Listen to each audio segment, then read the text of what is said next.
días, mi nombre es Tatiana Valverde, yo soy interna universitaria de la Universidad Autónoma de Centroamérica y hoy me corresponde hablarles un poquito de lo que es la drepanocitosis.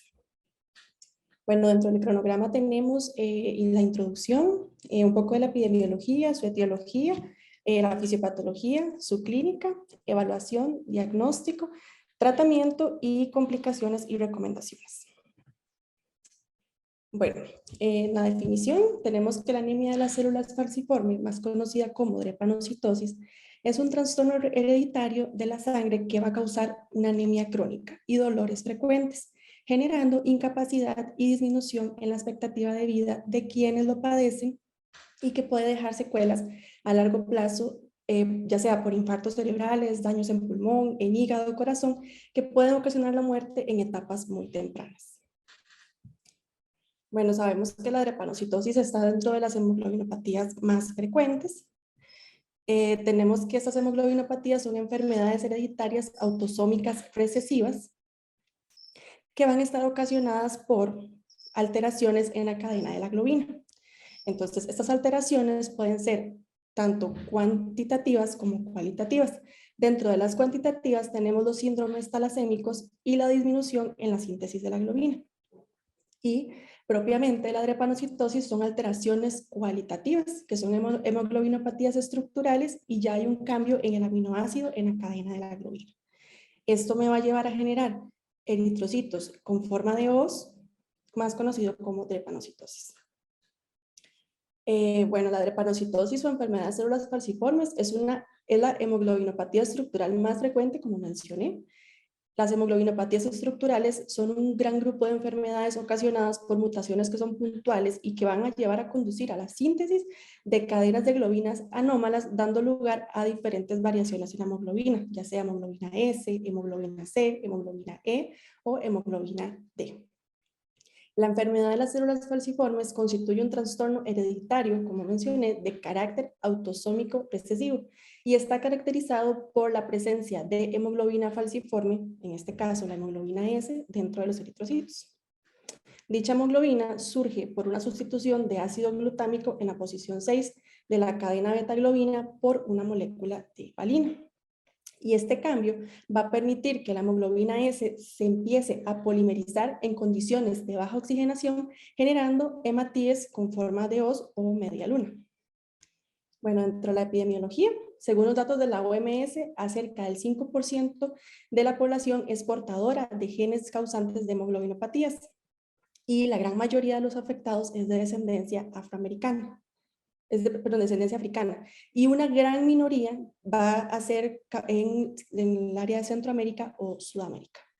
En Costa Rica se realizó un estudio en aproximadamente 70.943 recién nacidos por punción del talón y una focalización isoeléctrica, que más adelante voy a explicar de qué se trata este examen, donde se llegaron a encontrar aproximadamente 765 portadores de esta hemoglobina S, 5 fueron portadores de la hemoglobina C, 25 de la hemoglobina D y 5 pacientes con AD y 3 hemoglobinas anormales que no se pudieron clasificar.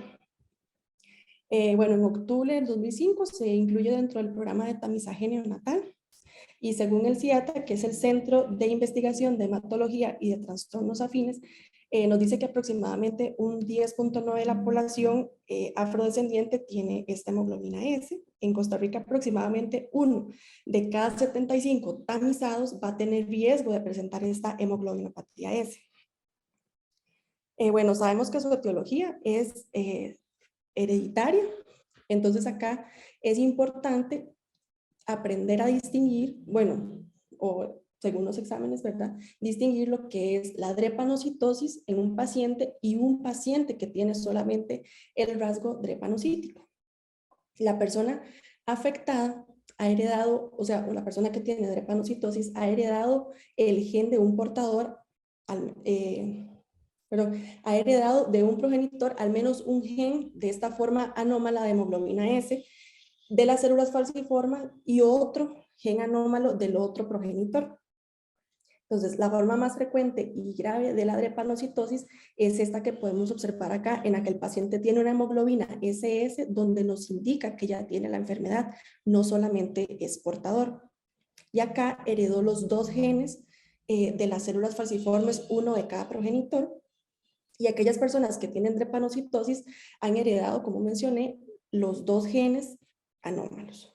Y las personas que solamente tienen el rasgo drepanocítico han heredado solamente un gen defectuoso de uno de sus progenitores y el otro es un gen normal de la cadena de hemoglobina A.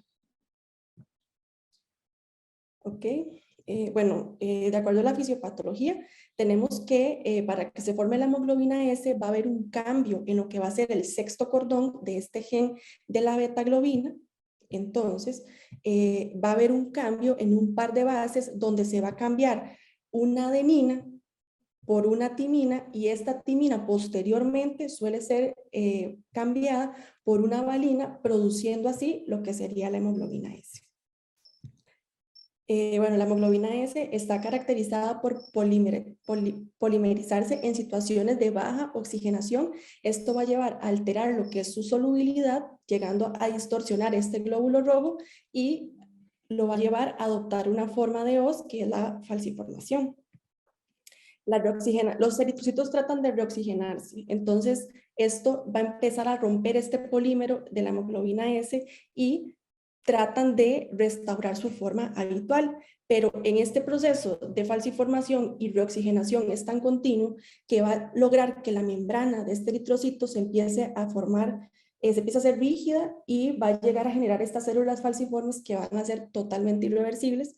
Entonces va a favorecer a lo que es la destrucción de las mismas, llevando a una anemia hemolítica intravascular o eliminación extravascular por el sistema retículo endotelial.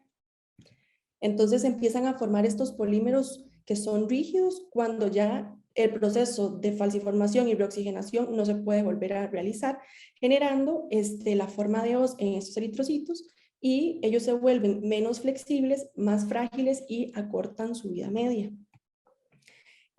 Bueno, la aglutinación de estos eritrocitos va a provocar una oclusión vascular y una disminución de lo que es la perfusión tisular, lo que va a generar complicaciones como el dolor, que es muy característico, vamos a ver más adelante, de esta patología, isquemia orgánica específica e infartos.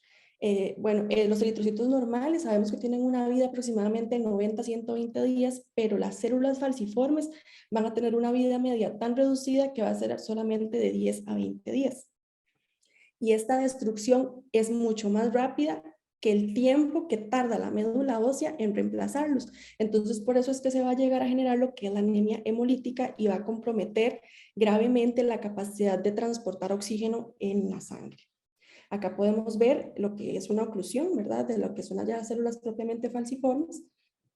Y bueno, dentro de sus manifestaciones clínicas tenemos que la drepanocitosis se caracteriza por tener, como mencioné, una anemia hemolítica y complicaciones de la misma. El dolor, que es muy característico por lo de las crisis vasoclusivas y propiamente lo que es el daño a órganos.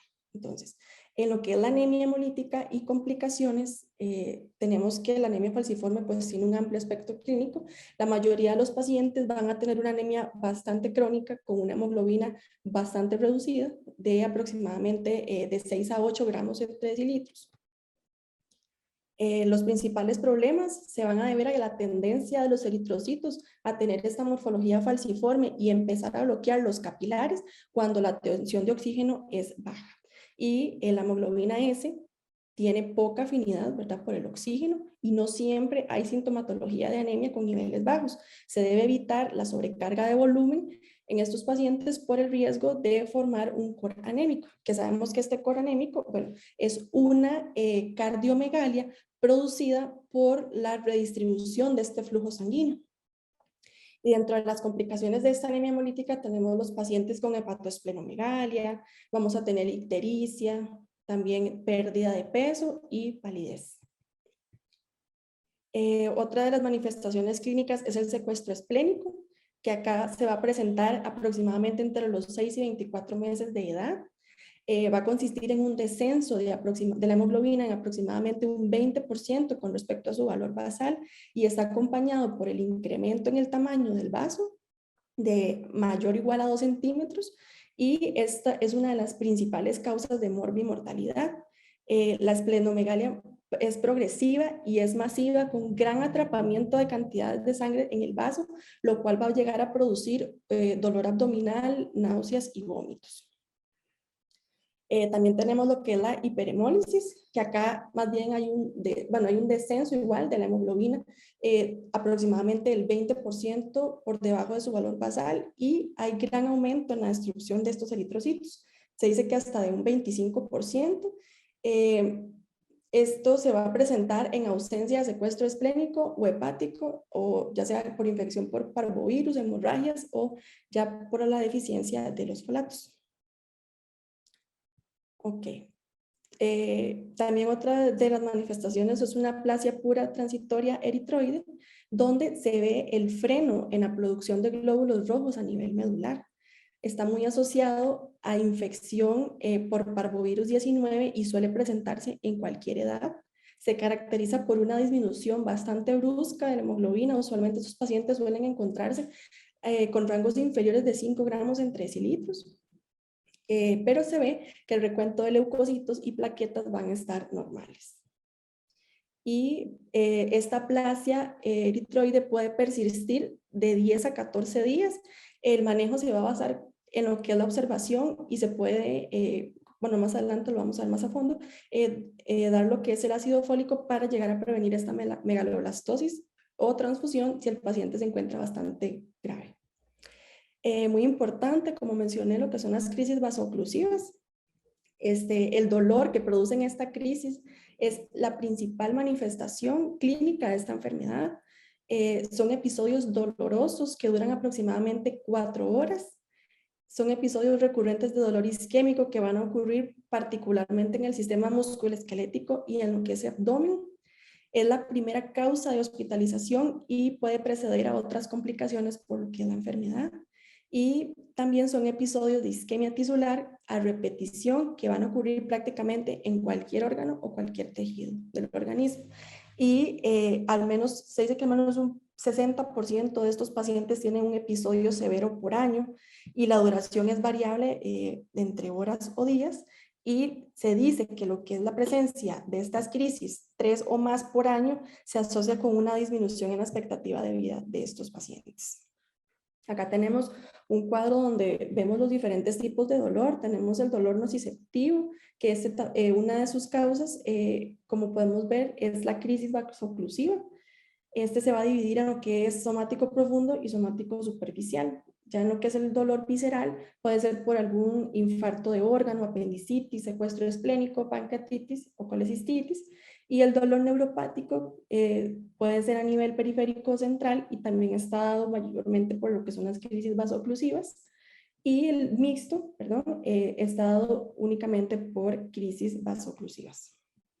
En cuanto al dolor, son las que generan las principales manifestaciones, como mencioné, y complicaciones en esta patología, que es la drepanocitosis.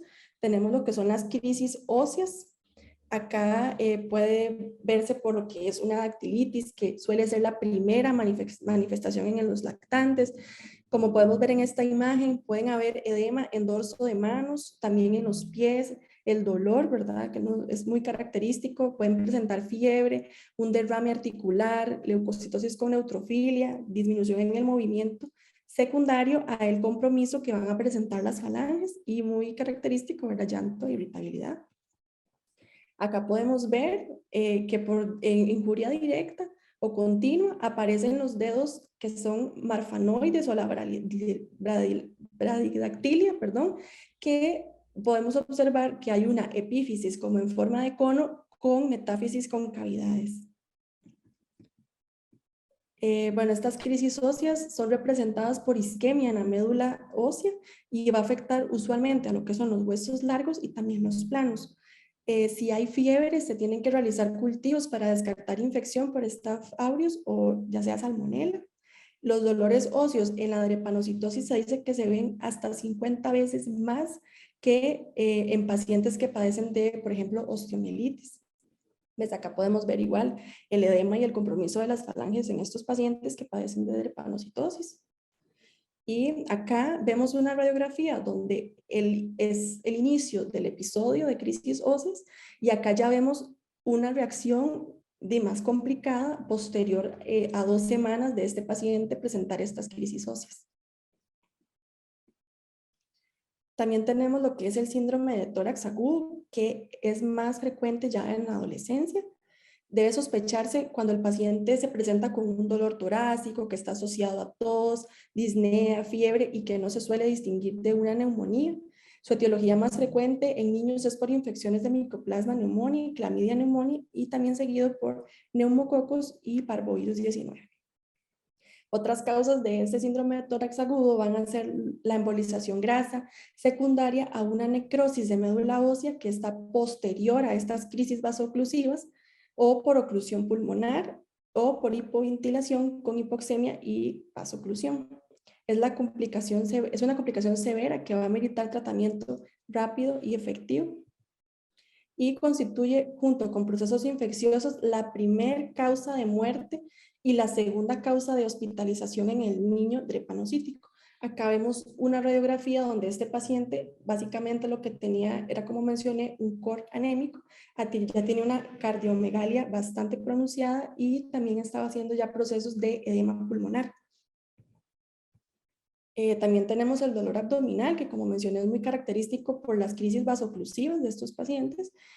Puede llegar a asemejar un abdomen quirúrgico agudo y se puede producir por obstrucción de vasos mesentéricos o por infarto hepático, esplénico o nódulos linfáticos. Es una causa importante de colelitiasis que se puede presentar en edades tempranas. Y el dolor abdominal que está asociado a fiebre, ictericia obstructiva y aumento de enzimas hepáticas va a llevar a diagnosticar una colestasis intrahepática. Y por último, como mencioné, el daño propiamente a órgano, tenemos que es muy frecuente lo que es la enfermedad cerebrovascular. Y la forma más frecuente en la que se presentan estos accidentes cerebrovasculares en los niños es el infarto cerebral silente, que es una de las complicaciones más devastadoras que pueden llegar a sufrir los niños que padecen de drepanocitosis. Se dice que aproximadamente de un 8 a un 10% de los casos van a presentar síntomas compatibles con déficit neurológico, cefalea, alteración de la conciencia y también pueden haber crisis comiciales. La causa más frecuente de infarto cerebral va a ser la obstrucción de las arterias de la carótida interna y la cerebral media. Y el pico máximo de incidencia para este daño es de aproximadamente los 2 a los 10 años. Y se dice que un 11% son pacientes menores de 20 años y ya un 24% son adultos hasta los 45 años que padecen esta enfermedad. Tenemos el infarto cerebral silente, que como mencioné es la forma más frecuente de la enfermedad cerebrovascular. Acá vemos que hay imágenes patológicas en la radiografía magnética, pero no hay historias de síntomas neurológicos. Se dice que la frecuencia es de un 20 a un 27% en niños menores de 6 años y un 37% antes de los 14 años. El hallazgo del infarto cerebral silente está asociado con un compromiso neurocognitivo y con riesgo de enfermedad cerebrovascular. Esto se va a dar a repetición y se dice que el infarto cerebral silente puede ocurrir a pesar de que los pacientes estén controlados, ya sea con transfusiones crónicas, para evitar este evento cerebrovascular que sea recurrente. También tenemos el síndrome Moyamoya, que suele observarse en pacientes que tienen antecedentes de enfermedad cerebrovascular. Está asociado ya con un deterioro intelectual y riesgos de lo que son eventos cerebrovasculares posteriores. Su diagnóstico se basa en la clínica y en exámenes de arteriografía, donde se puede ver lo que es la estenosis del polígono de Willis y la presencia de estos vasos que son típicos de este síndrome de Moyamoya. Y muy importante, ¿verdad? El riesgo de infección que estos pacientes tienen. que es la causa más frecuente de muerte en los primeros 5 años y suele ser una emergencia en estos niños que padecen drepanocitosis, se da por congestión esplénica y por presencia de eritrocitos falciformes. Es secundaria al hipoesplenismo funcional que va a llegar a producir una fibrosis progresiva, una autoesplenectomía, la cual es gran productora de infecciones por gérmenes encapsulados como el Streptococcus pneumoniae, la Haemophilus influenza tipo B, Neisseria meningitis, y aumentando el riesgo de sepsis en estos pacientes. Las infecciones por neumococo en pacientes con drepanocitosis se suele ver de 300 a 600 veces más frecuentes, y en 5 años de edad se dice que un 95% de niños con anemia drepanocítica tienen una asplenia funcional. Bueno, para el diagnóstico es muy importante la sospecha clínica para poder realizarlo. Tenemos también otros tipos de exámenes como lo que es el cribado o el tamizaje neonatal, que al momento del diagnóstico, al momento del nacimiento, perdón, es el pilar diagnóstico para las hemoglobinopatías, siendo esta enfermedad de las células falciformes la alteración más prevalente que se suele identificar. La detección de la enfermedad en una fase presintomática es de gran importancia para poder darle a estos pacientes un tratamiento temprano y lograr reducir la morbimortalidad que ellos presentan, que ya mencionamos que es bastante, ya se mencionó que es bastante elevada. El principal beneficio de recibir esta profilaxis antibiótica o inmunización y educación ante situaciones de alarma y diagnóstico precoz evita complicaciones graves como sepsis, secuestro esplénico y las crisis de dolor que son bastante severas en estos pacientes. Y las pruebas de cribado se dice que no son diagnósticas, o sea, el paciente se le toma la muestra del talón y si sale alterado no se puede decir de una vez si este paciente tiene enfermedad de células falciformes. Se tiene que informar que este paciente es compatible con y volver a realizar otra prueba, como ya casi lo voy a explicar bien, para poder hacer la confirmación de este trastorno. Ok, entonces tenemos que dentro de los exámenes que se realizan están los exámenes de sangre. Acá podemos ver, como mencioné en el análisis de sangre, que hay una anemia hemolítica bastante severa. Ya se logra ver que la anemia, bueno, valores de 5 a 9 gramos en decilitros, como se mencionó. También en el frotis de sangre se suelen ver anisocitosis, dianocitos, drepanocitos. Y muy importante, esta electroforesis de hemoglobina. Esta suele acompañarse con el cribado neonatal. Esta electroforesis de hemoglobina lo que va a consistir es en exponer las células que fueron, bueno, las células sanguíneas que fueron tomadas en la muestra ante un agente que sea reductor de oxígeno para así llegar a desoxigenar esta hemoglobina e inducir a la formación de eritrocitos falciformes. Se dice que esta prueba va a ser positiva si después de 24 horas a nivel microscópico todas las células o la mayoría de ellas están formadas están con forma drepanocítica y los eritrocitos tienen forma de oso.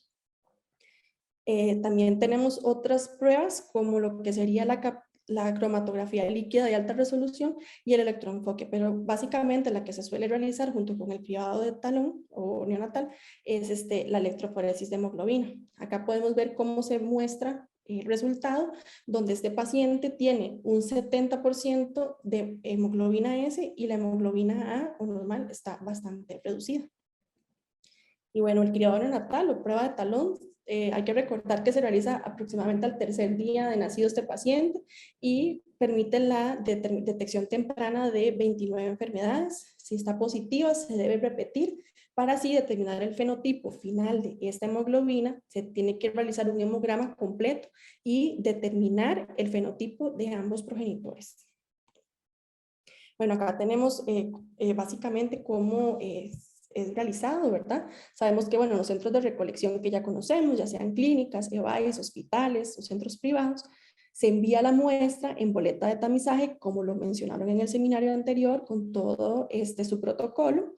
Acá tenemos dos situaciones. Tenemos que, si la muestra es adecuada, ¿verdad? Y los resultados están bien, pues el niño sano tiene hemoglobina AA. Pero si este resultado nos da la posibilidad de que el paciente sea un portador o sea enfermo, esta prueba tiene que repetirse. Entonces, se le pide una segunda muestra al mismo centro de recolección, pero esta segunda muestra va a ser para padre e hijo, bueno, para los papás y el hijo, y acá dentro de su resultado ya nos va a decir si el paciente es portador, se le da consejo genético y se le reporta a las clínicas o áreas de salud. Y ya si el paciente es enfermo, se le tiene que dar un seguimiento y un tratamiento, y muy importante referirlos, ¿verdad?, al servicio de hematología del Hospital Nacional de Niños. Pero si la muestra es inadecuada, pues tenemos que hacer el mismo procedimiento, ¿verdad? Repetir la muestra y esperar los resultados para así tomar la mejor opción terapéutica. Bueno, en cuanto al tratamiento, vamos a ver que por ahora no hay ningún tratamiento específico. Ciertas medidas profilácticas pueden llegar a reducir las crisis de estos pacientes, tales como evitar cambios bruscos de temperatura o situaciones en las que el paciente puede llegar a generar estas crisis de dolor, que son muy características, evitar la deshidratación en estos pacientes y, muy importante, tratar de reducir el riesgo de infecciones. Vamos a ver el tratamiento según las complicaciones que mencionamos anteriormente. Tenemos lo que es la fiebre, que esta complicación se ha llegado a disminuir gracias a las vacunas y el tratamiento profiláctico con penicilina que la mayoría de estos pacientes reciben. No se debe dar antipiréticos cuando el paciente está llegando con fiebre porque nos puede enmascarar una infección que sea bastante grave. No todos los pacientes, perdón, con temperatura superior a 38,5 se tienen que ser evaluados con urgencia. Hay que recordar, como se mencionó, que es una de las primeras causas de muerte, ¿verdad?, en los pacientes menores de 5 años por riesgo de sepsis. Entonces se realizan hemogramas con reticulocitos, hemocultivos, para así ver si este paciente necesita administración de antibióticos parenterales de amplio espectro. Para lo que es el dolor, los episodios no complicados de dolor pueden ser manejados en casa con analgésicos orales, y esto ya va a depender de del tipo de dolor, su severidad y demás. Entonces tenemos que se puede administrar paracetamol de 10 a 15 miligramos por dosis cada 4 a 6 horas. También tenemos el ibuprofeno, pero no se suele dar de forma prolongada por el riesgo de toxicidad renal, y su dosis va de 10 miligramos por kilo cada 8 horas vía oral, y se puede dar entre tomas de paracetamol. También tenemos el metimazol, que es una alternativa al ibuprofeno y tiene también efecto espasmolítico. Tenemos el tramadol, la codeína, que se da ya en niños mayores de 12 años, y esta siempre se tiene que dar, bueno, o se da en forma concomitante con paracetamol, y también recordar el tipo de dolor neuropático que suele ser tratado con carbamazepina. Eso se da a dosis de inicio de 10 miligramos por kilo cada 8 horas. Para lo que es el síndrome de tórax agudo, su tratamiento se basa en lo que es la hidratación, analgesia, antibiótico-terapia de amplio espectro, ya puede ser cefalosporinas o macrólidos, la oxigenoterapia, que puede llegar a requerir ventilación mecánica, broncodilatadores, ya sea también dexametasona, y transfusión o exsanguíneo transfusión. Para lo que es la plasia transitoria eritroide, acá esta, como se mencionó, puede persistir de 10 a 14 días, entonces básicamente su manejo va a ser lo que es la observación, y también se puede dar suplementos de ácido fólico para prevenir lo que es la megaloblastosis y la transfusión de ser necesaria. En cuanto al secuestro esplénico, pues la esplenectomía, ¿verdad?, es el tratamiento de elección si el episodio es mayor y está asociado a falla multisistémica, o si tiene más de 2 episodios menores. También en cuanto a lo que son las crisis vasoclusivas, el tratamiento fundamental igual es la hidratación. Hay que evitar la sobrecarga de volumen en estos pacientes, recordando que ellos son muy característicos de hacer lo que es el coranémico, que era una cardiomegalia y edema pulmonar. También la tasa hídrica va a depender del nivel de hemoglobina de este paciente. Los dolores igual, que son leves, pueden ser tratados en casa, también se pueden dar líquidos orales y farmacológicamente como acetaminofén e ibuprofeno. Bueno, cuando ya las crisis son más severas y estos pacientes necesitan ser hospitalizados, la hidratación va a ser intravenosa y con necesidades basales de solución glucosalina, ya sea salina al 0,45 o isotónico fisiológico al 0,9 o glucosalino al 5%. También se debe administrar oxígeno por nasocánula o mascarilla si hay hipoxia, y está recomendada también si la saturación en estos pacientes es menor a 95 y tiene que hacerse en el menor tiempo posible. Igual analgesia, ¿verdad? Ya cuando estos pacientes están internados y su crisis es de dolor muy severo, se suele iniciar con fentanilo, puede iniciarse con fentanilo intranasal. Cuando el paciente pesa mayor a 10 kilos, se da de 1,5 microgramos por kilo y máximo 100 en 2 dosis. También se puede administrar morfina en bolo, que su dosis va de 0,1 a 0,15 miligramos por kilo dosis, intravenoso y lento, y también se puede dar una perfusión de morfina. Acá se tiene que calcular la dosis que el paciente estaba teniendo 24 horas antes y empezar a administrarla en perfusión continua. Generalmente se suele empezar con 0,025 miligramos por kilo por hora, y se tiene que aumentar solo si este paciente realmente lo necesita y el niño debe de estar monitorizado. Bueno, antes de todo este manejo, tenemos que, muy importante, hacer una buena anamnesis, una buena historia clínica para así determinar qué tipo de dolor, qué severidad del dolor tiene este paciente. La exploración tiene que ser bastante minuciosa, incluyendo el vaso en caso de dolor abdominal, tomar constantemente la temperatura para evitar así el riesgo de que esté haciendo fiebre por alguna sepsis, frecuencia cardíaca, respiratoria, la saturación de oxígeno, el Glasgow y su presión arterial. Acá vemos la escala analgésica de la OMS modificada. Por eso es esencial hacer una buena historia clínica, un buen examen físico, para así poder ver en qué escalón se encuentra el paciente y darle su tratamiento adecuado. Para prevenir complicaciones, es fundamental que estos pacientes se encuentren con su esquema de vacunación completo. También se puede dar administración de ácido fólico. Esto en la hemólisis crónica da lugar a un aumento en la eritropoyesis y por ende da una depresión en la reserva de folatos al estar continuamente la médula produciendo células, perdón. Así se tiene que dar un suplemento que puede llegar a ser bastante beneficioso para la anemia. También la hidratación, que va a reducir el riesgo de aparición de fenómenos vasoclusivos. Y la vitamina D, también se puede determinar una concentración de vitamina D en estos pacientes, sobre todo en el momento de la pubertad, debido a la resorción ósea que hay en estos pacientes. Pueden llegar a tener deficiencias de esta vitamina y también suplementarla puede ser una buena opción si estuviera deficiente. Y también la profilaxis con penicilina oral, que va a empezarse desde los 2 meses de edad, se puede dar en 2 o 3 tomas diarias con dosis de 100.000 unidades hasta los 10 kilogramos, y posteriormente se empiezan dosis de 50.000 unidades por kilo por día, pero se tiene que tratar de no superar los 2 millones de unidades por día. También dentro de las consideraciones terapéuticas tenemos lo que es la hidroxiurea, que este es un fármaco mielosupresor. Se dice que este fármaco es el mejor de todos porque logra reducir lo que es la frecuencia en los episodios dolorosos y el uso menor, ya sea de AINES, para las crisis de dolor, y también reduce lo que son las transfusiones de sangre. La única curación o la cura para esta enfermedad es lo que el trasplante de células madre hematopoyéticas de un donante, ya sea familiar o no, que tenga un antígeno leucocitario humano compatible. Y las indicaciones más frecuentes para el trasplante son cuando estos pacientes tienen este síndrome torácico agudo a repetición y una antecedente de accidentes cerebrovasculares.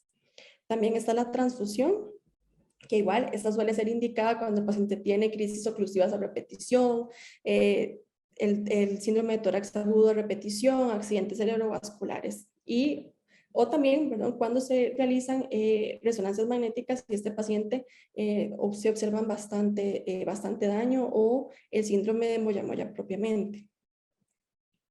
Y también se puede, bueno, los depósitos excesivos de hierro, que es el principal efecto tóxico de los tratamientos de transfusión, se va a relacionar con estos depósitos excesivos de hierro y pueden ser una causa de lesiones orgánicas y de muerte prematura. Acá vemos, les dejo un cuadrito como de resumen de lo que son las complicaciones más frecuentes que se presentan en pacientes con drepanocitosis.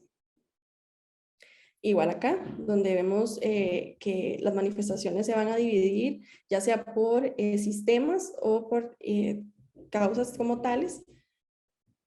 Y bueno, dentro de las recomendaciones es muy importante la valoración integral de este paciente, solicitar e interpretar hemogramas completos de reticulocitos, realizar un examen físico completo, vigilar si hay hepatosplenomegalia, fiebre, irritabilidad, dolor, aumento de volumen en alguna parte del cuerpo, cambio en la coloración de las conjuntivas oculares, si se observa palidez, convulsiones, deshidratación, hipoxemia, acidosis y lesiones por exposición al frío. También se recomienda la valoración de estos pacientes una vez al año en oftalmología y cardiología. Brindar educación sobre la importancia de dar líquidos para recordar que esto tiende a disminuir bastante lo que son las crisis vasoclusivas que generan dolor, y muy importante tener una buena alimentación. También se puede valorar una consulta con psicología, y se pueden dar folletos descriptivos y educativos a los padres o a las personas cercanas a este paciente para saber cómo manejar bien esta enfermedad cuando el paciente está presentando crisis. Se puede realizar un abordaje integral con trabajo social. Muy importante que el paciente porte su carnet de atención integral de paciente con drepanocitosis y que el paciente esté correctamente registrado. Bueno, y las conclusiones. Tenemos que una adecuada atención al niño con enfermedad falciforme va a implicar diferentes niveles de atención sanitaria y la coordinación entre estos para así garantizar una excelente calidad de vida. La anemia de las células falciformes es una enfermedad con una alta morbimortalidad y muy importante, el tratamiento analgésico apropiado se tiene que prescribir únicamente en función de la severidad. Es importante reconocerla, manejarla, dado que la sospecha diagnóstica es fundamental para iniciar el manejo precoz, para detectarla y tratar sus complicaciones. Y la transición de la edad pediátrica a la edad adulta es una etapa muy difícil y una correcta atención en la transición va a ayudar a mejores resultados clínicos en estos pacientes. Acá está un poquito de la bibliografía que utilicé. Y recordar muy importante que el 19 de junio es el Día Mundial de la Drepanocitosis. Eso sería todo. Muchas gracias por su atención y espero que les haya sido de ayuda este seminario.